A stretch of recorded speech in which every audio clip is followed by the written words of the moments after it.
In this video, I am going to discuss about the external ear.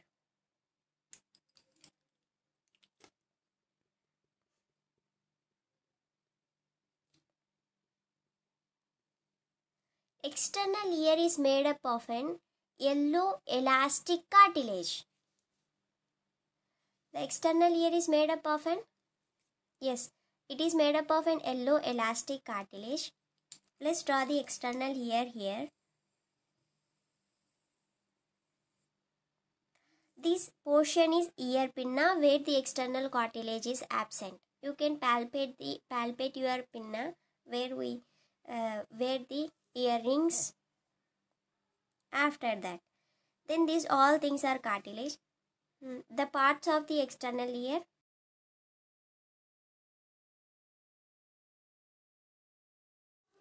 Let's discuss about the external ear. The external ear has, first we have the tragus. I will take a doodle here. Size, it will color. See here we have the tragus. This one is tragus. You can palpate your tragus. So you can close this external auditory canal by this tragus. And we have the antitragus here. This is the antitragus. Then this is the antihelix. This one is antihelix. Antitragus and antihelix. This thing is cross of helix. And this long thing is also the helix. And this is a lobule where the cartilage is absent. And this fossa, I will differentiate the color. No, red is not suitable. This fossa is scaphoid fossa. What is that? Scaphoid fossa. Then this one is cymbal concha. And this one is incisura terminalis. Remember these three in a order. This one is scaphoid fossa. This one is cymbal concha. This one is incisura terminalis. This incisura terminalis is present between the tragus. This one is ascending part of the helix now. This incisura terminalis is present between the tragus and ascending part of the helix. Cymbal concha is present between ascending part of helix and antihelix. This scaphoid fossa is present between the antihelix and the helix. Then these are the parts of the external auditory canal. These are the antihelix cura. I have missed that thing. This one is intertragic notch. This thing. Intertragic notch. These are the parts of external canal.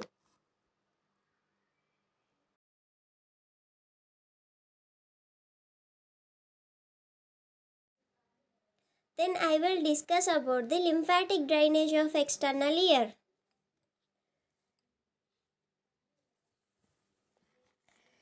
Like we know that this one is tragus.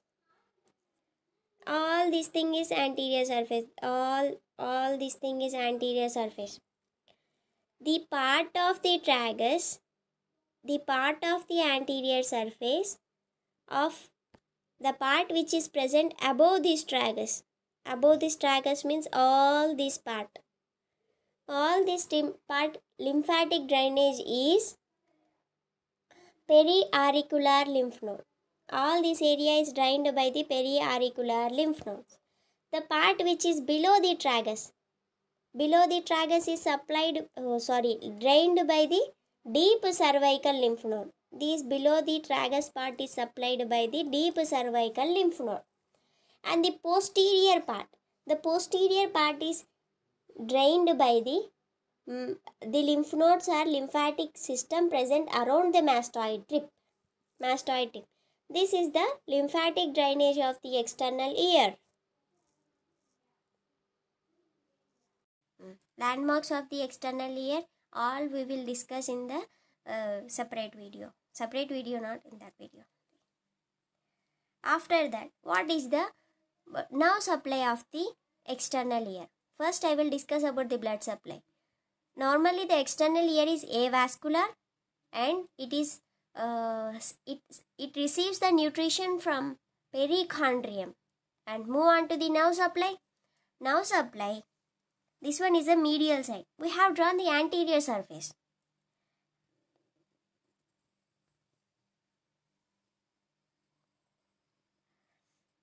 Here is the medial surface.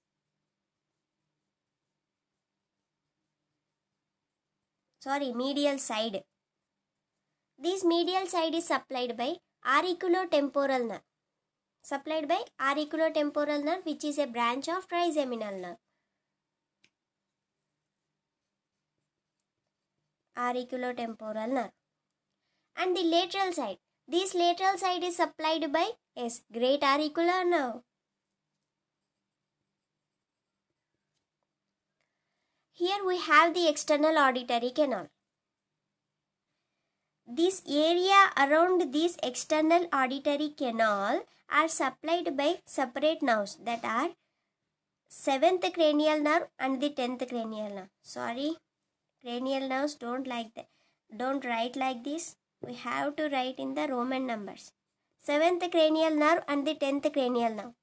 Auricular branch of the 10th cranial nerve. The auricular branch of 10th cranial nerve is also called as Arnold's nerve or elder man's nerve.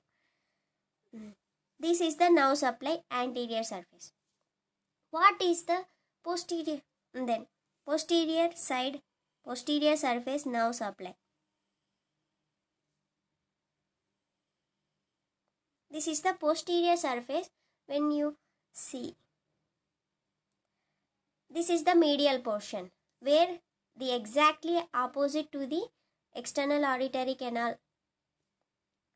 When you look the external auditory canal surface posteriorly, this will be the point. This is 7th and 10th cranial nerve supplied by 7th and the 10th cranial nerve. And this portion is supplied by great auricular nerve. And this portion is supplied by lesser occipital nerve. Lesser occipital nerve. This is the nerve supply of the external ear. Then what is the lymphatic drainage of the external ear? For the lymphatic drainage, I will draw another diagram. We have a tragus here. You can palpate the tragus. You can close the external auditory canal by this tragus. You can close that external auditory canal. The portion of tragus, above the surface of the tragus, above the surface of the tragus are drained by periauricular lymph nodes. Periauricular lymph nodes. And below the level of the tragus are drained by, the lymph is drained by the deep cervical lymph nodes. And posterior surface is drained by the lymph nodes which are present around the mastoid tip. This is about the nerve supply, lymphatic drainage, important points. Then what is the clinical? Previously we have seen the scaphoid fossa. We have seen the scaphoid fossa and cymbal concha and the incisura terminalis. What are the clinical implications of 3? I will show you I have written in my book, so I will show you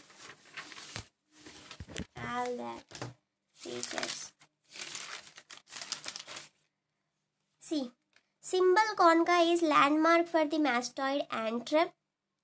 Then incisura terminalis is an endodural approach in the surgery. It helps to endodural approach in surgery.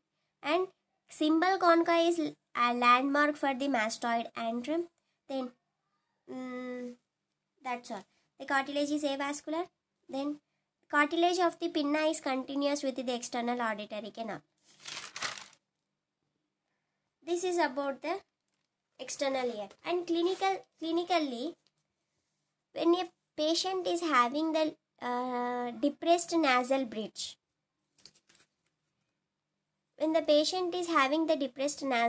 we can do the rhinoplasty by extracting the symbol cartilage, that is conchal cartilage, tragus and pericardium. Perichondrium, tragus and the conchal cartilage. These are used in rhinoplasty and tympanoplasty.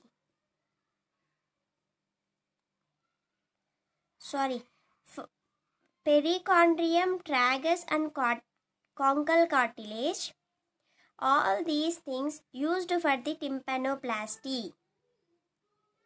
Only conchal cartilage is used for the rhinoplasty. This is the clinical implications of the